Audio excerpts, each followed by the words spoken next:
Four more people arrested on suspicion of selling or promoting MPF products without registration. John Lee says fruitful results achieved during the Belt and Road Forum in Beijing.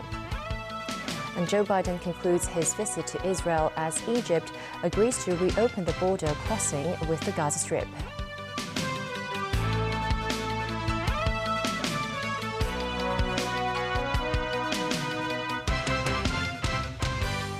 Good evening and welcome to TVB News. Police have arrested four more people on suspicion of selling or promoting mandatory Provident Fund products without registration. Among the four are former District Councillors Sunny Chiu and Young Yuk. Former Yau Chim Mong District Councillor Derek Chu was arrested earlier, also on suspicion of selling MPF products without registration. Timothy Lee tells us more. Former Sham Shui Po District Councillor Young Yuk, former Shatin District Councillor Sunny Chiu, and an insurance broker surnamed Lee were taken by authorities to the Manulife Palace in Kwun Tong at around 4 p.m. for further investigation. Sources say the younger brother of Lee was also arrested. The two brothers are the sons of Myut Lan, vice chairman of the Sham Shui Po District Council. All three men left the building, accompanied by police officers, after staying there for around an hour. Some documents were seized. Authorities said the Lee brothers, Young and Chu, were in league with former District Councillor Derek Chu, selling or promoting MPF products without a valid intermediary license. Sources say they are suspected of fraud or conspiracy to defraud, and working as insurance brokers, they are suspected of having falsified their pre-employment information. In 2015, Young Yuk was elected as a district councillor in Sham Shui Po and left office 2 years ago. Sunny Chiu also departed from his position in the Shatin District Council at around the same time. The two then became insurance brokers. Young previously made several posts on social media mentioning he could offer assistance in consolidating MPF accounts. This as Chiu admitted on social media about his arrest. One of his previous posts indicated Young had invited him to join the insurance industry, adding that a number of other former district councillors had joined their team. Timothy Lee, TVB News. The Independent Commission Against Corruption, the Accounting and Financial Reporting Council, and the Securities and Futures Commission have jointly cracked down on a suspected ramp and damp syndicate. At least 3 people have been arrested in connection with the case.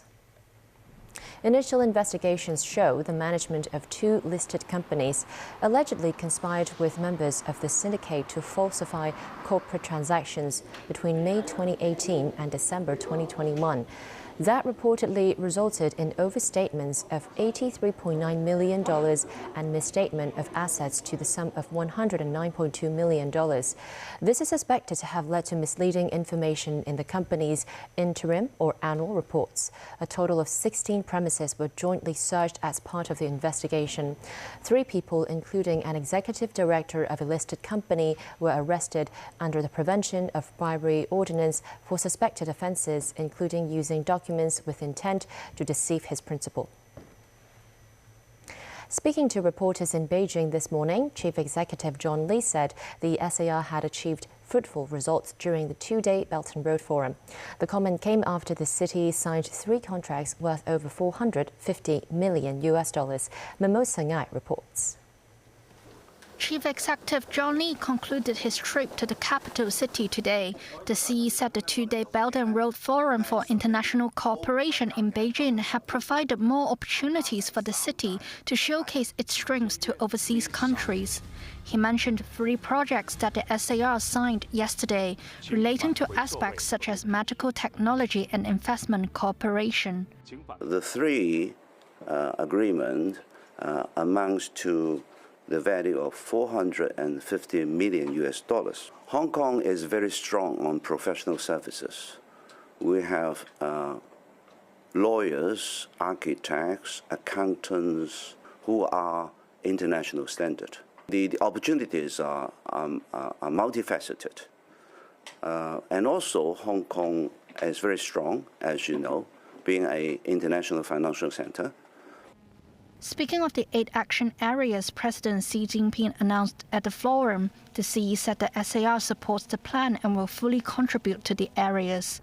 we are completely thrilled and excited because they offer even more opportunities for Hong Kong to develop, contribute, and benefit from. Because all these 8 areas are exactly what Hong Kong has been doing. So they are in perfect alliance. Lee, meanwhile, said he will continue to make trips to overseas countries, including ASEAN members and countries in the Middle East and Europe. Overseas trips are important to achieve mutual benefits, he added. Memos 9, TVB News. Aggressive Construction Engineering's application for registration renewal has been rejected by the government. The company will be removed from the government's list of registered contractors. This has prompted concerns over whether the decision will affect public housing projects involving the company. Government officials say there will be no leniency towards contractors that neglect safety management. Aggressive Construction Engineering and its affiliates are currently responsible for many government projects, such as public housing construction. But at the same time, it has been involved in a number of serious worksite accidents. Speaking to the press while in Beijing for the Belt and Road Forum for International Cooperation, Chief Executive John Lee said he's concerned about public housing supply in this city, but agrees that the matter has to be handled in accordance with the law. Lee said he had reminded the Housing Secretary to carefully assess the situation and report to him. Aggressive Construction Engineering is currently involved in 6 property development projects, most of them residential. That means the projects will likely be taken over by other companies. Chief Secretary for Administration Eric Chan spoke during an occupational safety-themed event in Hong Kong today. He noted the Buildings Department and the Labour Department will respectively carry out investigation and prosecution against the contractor in a timely manner. Chan added authorities will not show any leniency towards contractors that lack safety management. Relevant departments will also step up efforts in such areas as law enforcement, education and training. Construction company Yaoli Holdings also stressed the importance of safety management, adding that contractors and subcontractors should work together and pay attention to detail. Overseas, U.S. President Joe Biden has concluded his whirlwind visit to Israel. He stayed in the Jewish state for 7.5 hours, backing a deal to get limited humanitarian aid into Gaza from Egypt by week's end, and making a plea to Israel not to allow rage consume them after last Saturday's deadly Hamas attack on Israel. Tracy Furness has more. As US President Joe Biden wrapped up his brief visit to Israel Wednesday, he assured Israel that America understands, comparing the October 7th rampage in Israel by Hamas killing 1,300 people to the September 11th attack on the World Trade Center in New York. But he also made it clear that he was not going to overlook the increasingly dire humanitarian situation in Gaza. While refueling in Germany, Biden spoke to reporters on the cooperation with Egypt, the United Nations and other partners to get humanitarian aid trucks moving across the border into Gaza.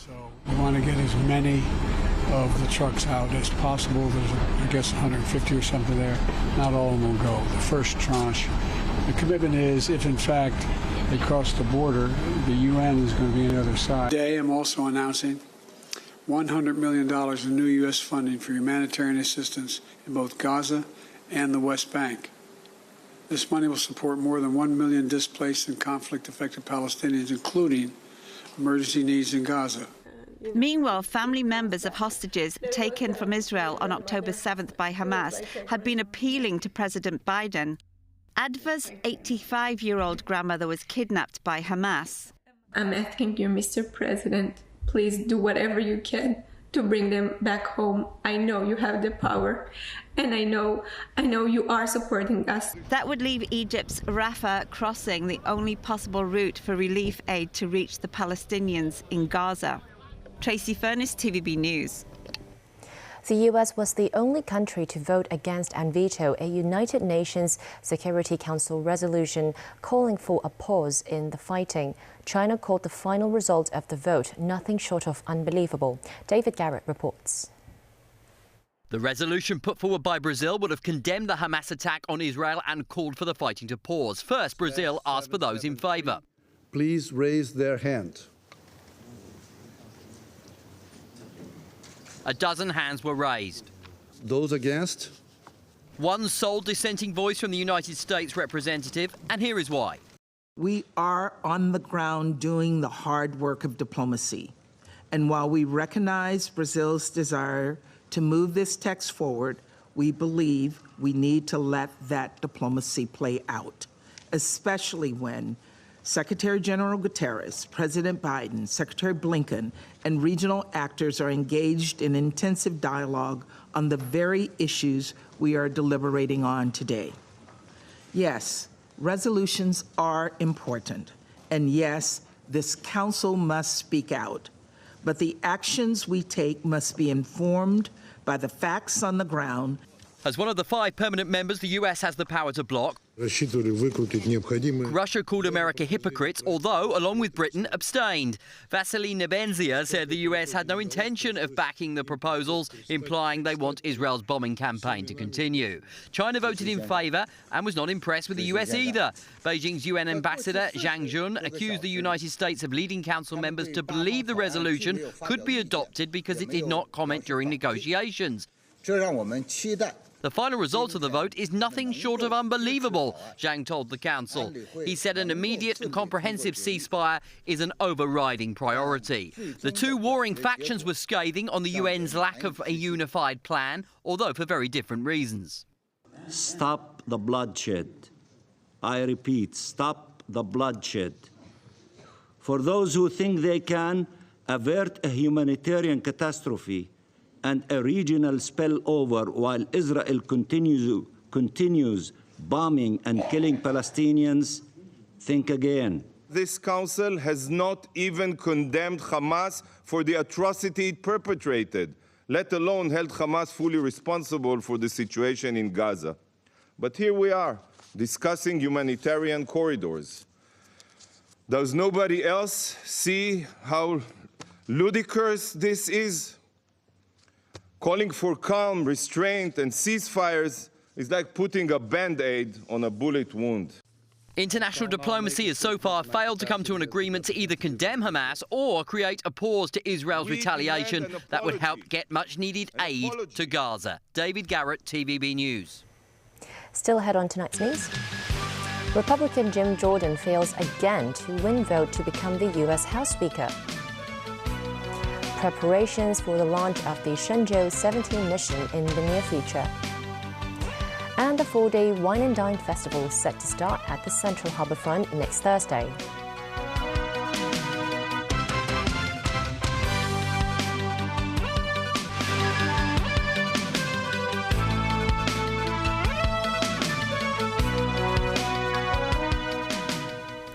Welcome back to TVB News. Republican Representative Jim Jordan, who was endorsed by former U.S. President Donald Trump, has failed again on a crucial second ballot to become U.S. House Speaker. The House is now in its 16th day without a leader, rendering the U.S. Congress unable to respond to the wars in the Middle East and Ukraine or to take action to head off a partial government shutdown. Dan Norell tells us more. For a second straight day, outspoken Conservative Jim Jordan fell short of the 217 votes needed to fill the vacant U.S. House Speaker's chair, as 22 Republicans and all 212 Democrats voted against him. Jordan's vote total of 199 was less than the 200 Republican votes he secured on Tuesday. Republicans, who control the chamber by a narrow 221 to 212 majority, have been unable to unite behind a Speaker candidate since a small faction of them ousted Kevin McCarthy on October 3rd. Jordan's supporters say he would be an effective advocate for advancing conservative priorities in Washington, where Democrats control the White House and the Senate. Other Republicans have voted against him for a variety of reasons, including his positions on taxes, spending and disaster aid, as well as the strong-arm tactics of his supporters. Some GOP members say it's now time to consider a fallback option that would give increased power to Representative Patrick McHenry, who has been temporarily filling the Speaker's chair.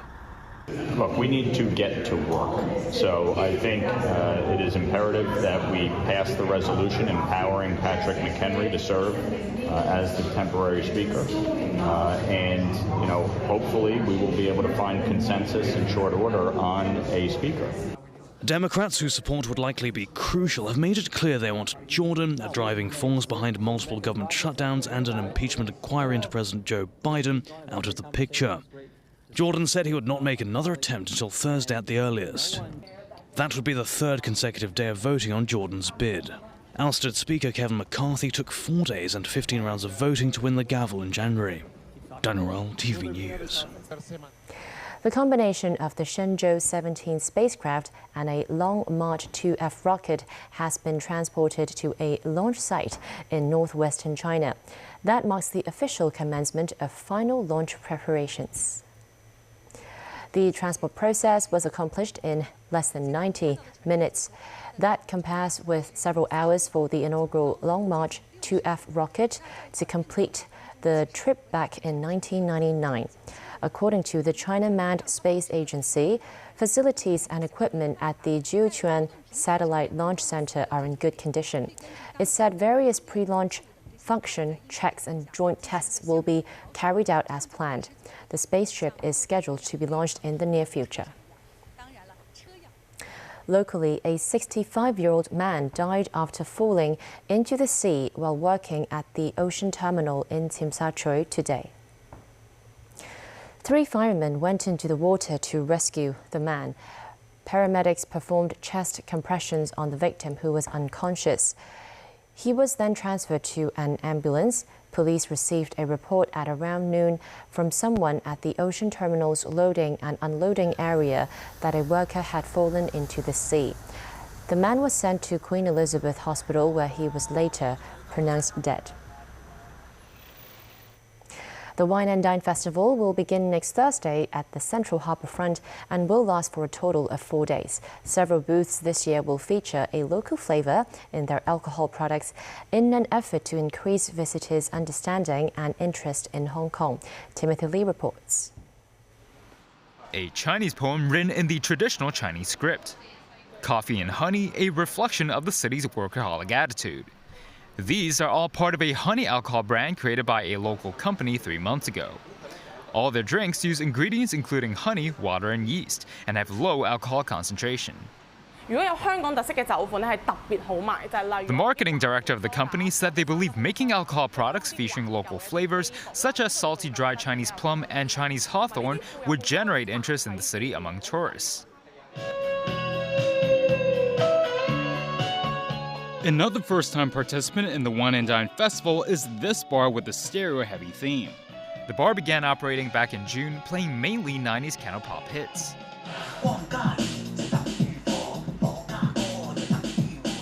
Besides the music, its cocktails showcase many elements of the SAR, including this drink named after a famous song by cantopop legend Roman Tam.